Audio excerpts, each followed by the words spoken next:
गुढीपाडवा हा हिंदू नववर्षाचा शुभ प्रारंभ मानला जातो. या दिवसानंतर ग्रहाची स्थिती बदलत जाते आणि अनेक राशींच्या आयुष्यात नवे योग तयार होतात. आज आपण जाणून घेणार आहोत मीन राशींच्या लोकांसाठी हे नवीन वर्ष कसे असेल, त्यांच्या आयुष्यात कोणते बदल घडतील, अडलेली कामे पूर्ण होतील का, नशीब साथ देईल का, कौटुंबिक जीवन कसे असेल, शिक्षण आणि नोकरीमध्ये यश मिळेल का आणि कोणत्या देवाची उपासना केल्याने त्यांच्या आयुष्यात सकारात्मक बदल दिसू शकतात.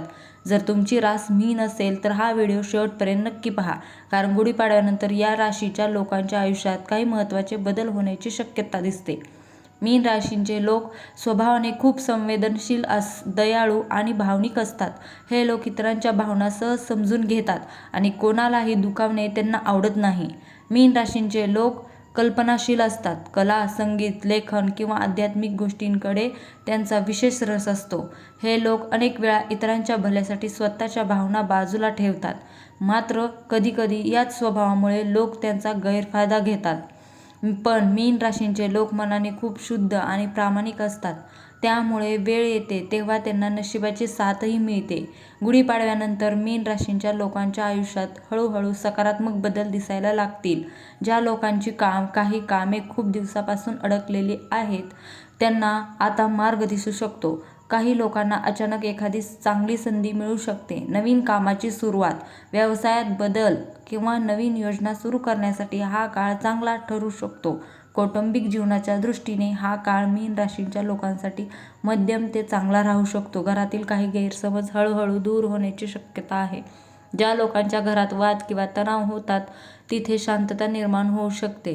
कुटुंबातील ज्येष्ठ व्यक्तींचा सल्ला घेतल्यास अनेक समस्या सहज सुटू शकतात. आर्थिक बाबतीत या वर्षात थोडे चढउतार दिसू शकतात, पण मेहनत आणि योग्य निर्णय घेतल्यास धनलाभ होण्याचेही योग आहेत. ज्या लोकांना व्यवसाय आहे त्यांना नवीन ग्राहक मिळू शकतात. नोकरी करणाऱ्या लोकांना पदोन्नती किंवा पगारवाढीची शक्यता असते, मात्र खर्चावर नियंत्रण ठेवणे आवश्यक आहे. विद्यार्थ्यांसाठी हा काळ चांगला ठरू शकतो. जे विद्यार्थी स्पर्धा परीक्षा किंवा मोठ्या परीक्षेसाठी तयारी करत आहेत त्यांना यशाची शक्यता आहे, मात्र एकाग्रता ठेवणे आणि मेहनत करणे खूप गरजेचे आहे. या वर्षात काही मीन राशींच्या लोकांना प्रवासाचे योग येऊ शकतात.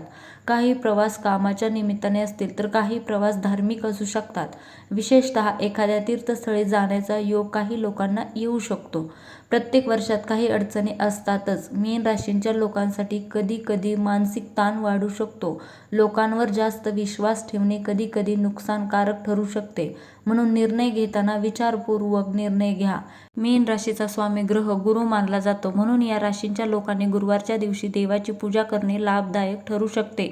विशेषतः भगवान विष्णू किंवा दत्तात्रेयांची उपासना केल्यास मानसिक शांती आणि सकारात्मक ऊर्जा मिळू शकते. गुरुवारी पिवळ्या रंगाचे वस्त्र धारण करणे, पिवळ्या फुलांनी पूजा करणे किंवा गरजूंना दान करणे शुभ मानले जाते.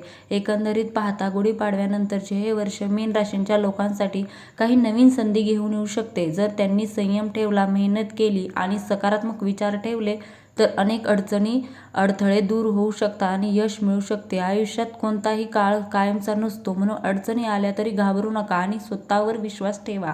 जर तुमचे काही प्रश्न असतील तर ते कमेंटमध्ये नक्की सांगा. धन्यवाद.